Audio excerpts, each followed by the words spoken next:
Halo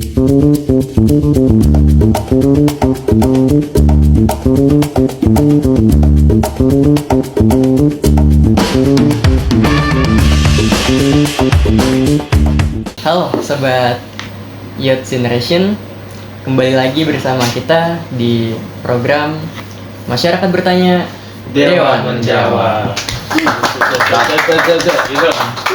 Kali ini kita kedatangan tamu istimewa nih teman-teman. Nah, di samping saya sudah ada laki-laki yang sangat gagah gitu ya teman-teman. Yaitu bersama Bapak Raden Gusti Arif Yulifard. Beliau merupakan salah satu sosok anggota DPRD Provinsi DKI Jakarta, teman-teman, di Komisi E. Gimana Pak kabarnya mungkin? Alhamdulillah sehat, baik kawan-kawan Youth Generation. Youth Generation. Ini anak-anak muda yang mantap. Nah, di sini kita mau ngobrol-ngobrol tentang gimana sih tentang DPRD gitu dalam memastikan kesejahteraan masyarakatnya, terutama melalui ini ya teman-teman, program pendidikan pemerataannya dan juga bagaimana bantuan sosial yang tepat sasaran gitu. Contohnya, salah satu contohnya. Oke. Mungkin boleh kita masuk ke pertanyaan pertama Pak ya. Oke. Jadi terima kasih kawan-kawan dari Youth Generation atas kedatangannya di fraksi Partai Nasdem. Perkenalkan, saya Raden Gusti Arif Yulifard, anggota DPRD Provinsi DKI Jakarta, kebetulan di Komisi E yang membidangi mengenai kesejahteraan rakyat. Salah satunya yang paling penting adalah pendidikan dan kesehatan dan juga sosial. Tapi ada banyak lagi mitra-mitra kita. Jadi berkaitan dengan apa yang menjadi tupoksi di Komisi E, berkaitan dengan pendidikan, berkaitan dengan kesehatan, ini adalah hak dasar dari warga masyarakat khususnya di DKI Jakarta. Jadi ini menjadi tupoksi yang penting bagi saya yang diamanahkan oleh warga DKI Jakarta dan penugasan oleh Partai Nasdem. Artinya saya pribadi pengen mengawal bagaimana kebijakan yang hadir ini bisa dirasakan oleh warga DKI Jakarta.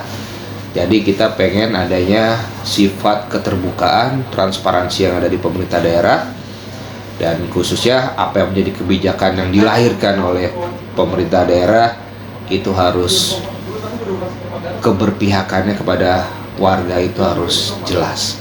Jadi kita tidak ingin mereka disulitkan, apalagi berkaitan dengan pendidikan, karena ini hak dasar warga masyarakat, khususnya anak-anak kita nih, anak bangsa sebagai generasi penerus. Apalagi generasi hari ini udah bukan Gen Z lagi, udah akan lahir lagi nih generasi Y atau generasi yang lain ya. Jadi kita pengen pendidikan ini menjadi wajah utama kita di DKI Jakarta. Lalu yang kedua berkaitan dengan kesehatan, pemerataan kesehatan juga kita pengen sampai di tingkat lingkungan terkecil di RT maupun RW ini sudah harus bisa kita wadahi. Kita bisa nanti ada posyandu mungkin atau puskesmas yang terdekat di kawasan terkecil kita di RT atau RW. Ya harapannya sekali lagi, karena kesehatan itu penting, apalagi ada BPJS, kita tidak pengen adanya para pemegang BPJS itu ditelantarkan. Nah ini kita tidak pengen ada kata-kata telantar. Dan akses yang ada di kesehatan juga dari sisi rumah sakit harus benar-benar bisa melayani dengan hati, dan mudah-mudahan warga masyarakat DKI Jakarta harus lebih sehat lagi. Baik, oke. Tadi sedikit ya teman-teman kita membahas tentang pendidikan dan kesehatan gitu. Mungkin pertanyaan lanjutan gitu Pak ya. Mungkin kita boleh tahu mungkin program konkretnya gitu dari tadi mungkin tadi Bapak jelaskan terkait pendidikan ataupun kesehatan tadi yang mungkin ada pendirian posyandu di tiap-tiap tingkat RT gitu. Mungkin bisa dijabarkan. Ya, saya mungkin lebih ke pendidikan saja kali ya, karena kita bicaranya ini wajah ya anak muda hari ini harus benar-benar menciptakan generasi-generasi penerus yang baik untuk masa depan Republik Indonesia ke depan. Jadi kalau kita bicara di hal ini pendidikan, hari ini kita di DKI program KJP dan KJMU itu sudah sangat baik berjalan. Dan kita di DPRD pun bekerjasama dengan legislatif dan bekerjasama dengan eksekutif, kita mengawasi betul bagaimana turunan-turunan dari pelaksanaan KJP dan KJMU. Alhamdulillah periode hari ini KJP meningkat, KJMU meningkat, dan insya Allah pemerintah juga sudah akan menelurkan program biaya beasiswa ke luar negeri. Nah, ini lanjutan yang baik karena KJMU sendiri bukan hanya sekedar di S2 doang, tapi sekarang mau sampai S3. Nah, ini menjadi program menarik dan apresiasi bagi kami juga kepada Gubernur Pramono hari ini. Jadi kita sebagai legislatif akan terus mengawasi jalannya. Kadang di bawah oknum ada aja kesalahan atau dalam proses pendataan karena ini ketersinggungannya dengan data sentral itu. Jadi kita pengen adanya para penerima itu adalah yang benar-benar berhak untuk mendapatkan beasiswa dan KJP baik dan KJMU. Jadi sekarang sudah ada juga lagi rapat perda mengenai pendidikan. Kita juga pengen mudah-mudahan di tahun 2026 sekolah gratis sudah mulai dijalankan juga. Tahun ini alhamdulillah sudah 40 sekolah piloting yang digratiskan. Artinya itu meliputi dari SD, SMP, SMA, dan SMK. Nah, di tahun 2026 insya Allah akan bertambah lagi. Bukan hanya 40, tapi bertambah lagi dan termasuk madrasah di dalamnya. Nah, ini menjadi program yang baik karena bagi kami fraksi Partai Nasdem, pendidikan merupakan hak dasar dan para penerimanya terus harus yang berhak. Dan sekali lagi ini menggambarkan bagaimana generasi penerus kita yang cerdas dan yang mempunyai akhlak yang baik. Baik. Seperti tadi KJP gitu ya Pak, teman-teman, KJP, KJMU dan juga beberapa program yang mungkin nanti dicanangkan ke depannya itu sangat berguna gitu teman-teman bagi anak muda ke depan, karena ya salah satunya adalah untuk memudahkan kita nih sebagai anak muda untuk bisa mengemban pendidikan mungkin secara gratis ya teman-teman. Oke. Yang pertanyaan terakhir nih Pak. Bagaimana DPRD Komisi E gitu memastikan bahwa bantuan sosial di DKI Jakarta itu bisa tepat sasaran gitu Pak, dan tidak tumpang tindih antar program pemerintah daerah gitu. Oke. Gitu. Inilah fungsi kita di DPRD. Kita mempunyai 3 fungsi, pasti adik-adik juga tahu, kawan-kawan. Artinya kita sebagai pembuat kebijakan peraturan daerah, kita pembuat anggaran, dan pastinya yang ketiga adalah kita sebagai fungsi pengawas. Nah, fungsi pengawas ini kita berkaitan dengan masyarakat pastinya, dan berkaitan dengan kebijakan-kebijakan yang dilahirkan oleh pemerintah daerah. Nah, gimana kita cara mengawasinya? Kita mempunyai kewajiban reses. Kita di setiap triwulan, di setiap 4 bulan sekali, kita ada namanya turun ke masyarakat kembali, yaitu reses. Nah, di reses itu kita menampung semua aspirasi yang ada di masyarakat. Dan pastinya kita juga punya call center juga yang bisa diakses para pemilih ataupun para warga DKI Jakarta untuk berkeluh kesah, menyampaikan aspirasi, menyampaikan saran, masukan, atau apapun yang berhubungan dengan kinerja di lapangan. Dan ini menjadi satu program juga. Kita juga punya saya pribadi juga punya call center yang bisa diakses 24 jam. Itu bisa ke siapa aja, silakan, nggak hanya di dapil saya tapi di seluruh warga DKI Jakarta. Jadi kalau kita sudah menjadi anggota DPRD, itu tugas kita bukan hanya sebatas di dapil, tapi kita udah adalah milik warga DKI Jakarta. Dan kita juga membuka ruang aspirasi di fraksi Partai Nasdem itu sendiri. Karena DPRD ini adalah rumah masyarakat, rumah rakyat. Jadi siapapun, kapanpun, jika ingin berkeluh kesah, menyampaikan aspirasi, atau apapun kritikan, silakan untuk bisa datang, sampaikan langsung. Jadi insya Allah semua tidak ada yang membatasi.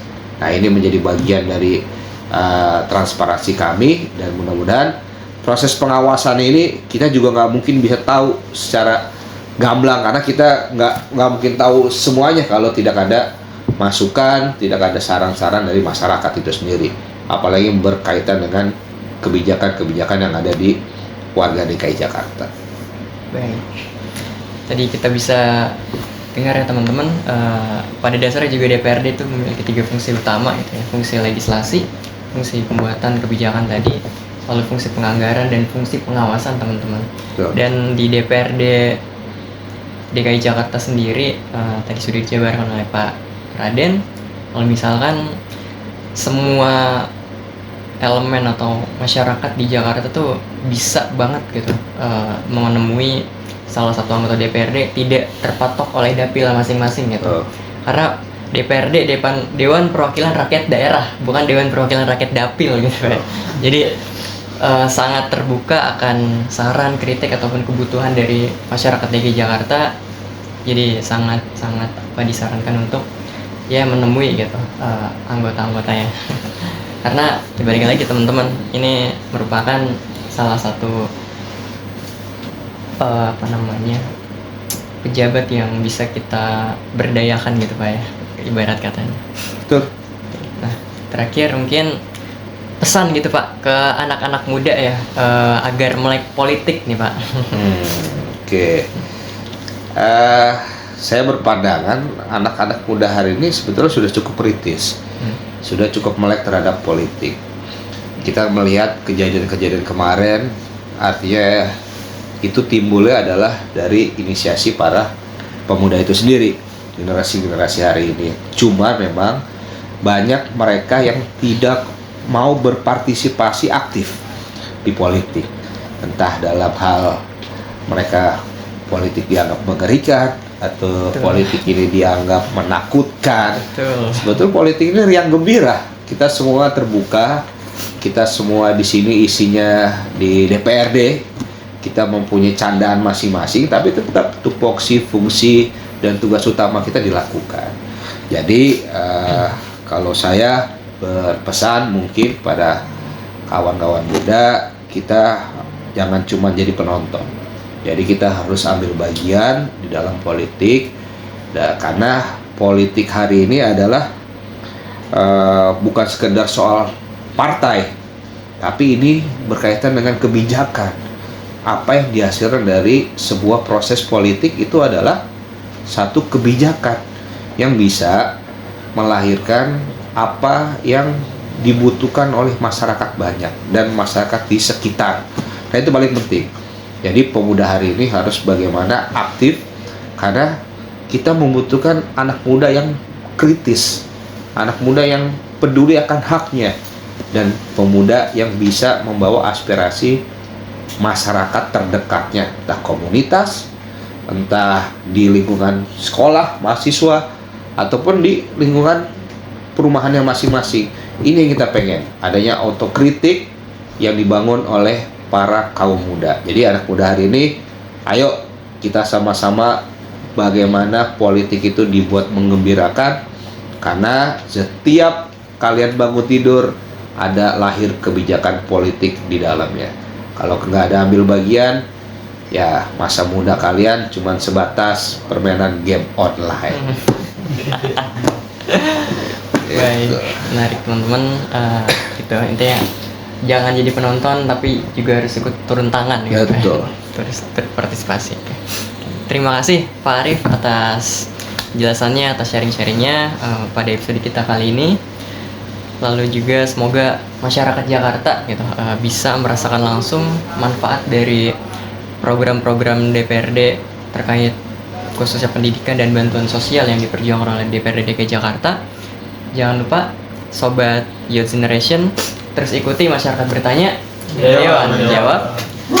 Mantap. Jadi untuk kawan-kawan juga, adik-adik, kalau memang ada keluh kesah ataupun masyarakat, saya pribadi siap untuk berdiskusi, sampaikan apa yang menjadi masukan untuk kami. Saya punya media sosial, boleh di follow juga. Dan kalau anak sekarang kalau nggak punya Instagram dan TikTok nggak mungkin. Jadi boleh di follow Raden Gusti Arief .official untuk Instagram, untuk TikTok ya Gusti Arief. Jadi kita bisa ngobrol apapun, nggak terbatas hanya mengenai politik, tapi hal-hal lainnya kalau mau disampaikan, insya Allah kita bisa support sesama anak bangsa, sesama anak muda biar lebih bisa berprestasi. Mantap, terima kasih buat Youth Generation. Sampai jumpa di episode berikutnya. Terima kasih.